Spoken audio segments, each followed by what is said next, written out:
Hello everybody, thank you for joining me. Two unconnected news items caught my attention recently. One was that Neil Gray, a DJ on Capital Radio, had tweeted photographs that he had taken, selfies that he'd taken over the last 10 years of his life, showing how he'd changed over that time. And the other item was about coffin clubs.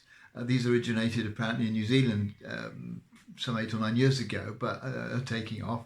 They're kind of DIY arts and crafts type groups where people make and decorate their own coffin. And they put various things on. Somebody apparently put a checkered flag on because they said they'd reached their last lap, or would have done when they were in the coffin. And someone else put on the top of their coffin a portrait of a film star that they rather fancied, saying that would mean that she would be with him to eternity.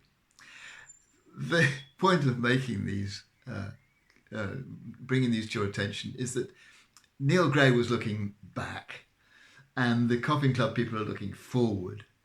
And of course, we know, I think, most of us, that actually the way to live life at its richest and to enter into it most fully is to try and live in the present.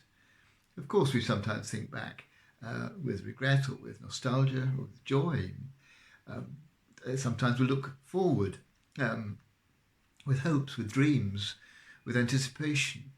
But in day-to-day living, it's quite important to try just to be in the present moment. I once heard a Buddhist talk about this and said that the trouble with Western culture is that when people are eating an orange, they tend to tear off the next segment while they're still eating the first. Whereas actually what you ought to do is really enjoy the first, really savour it and get the full richness of that segment of orange before you even begin to think about the next one.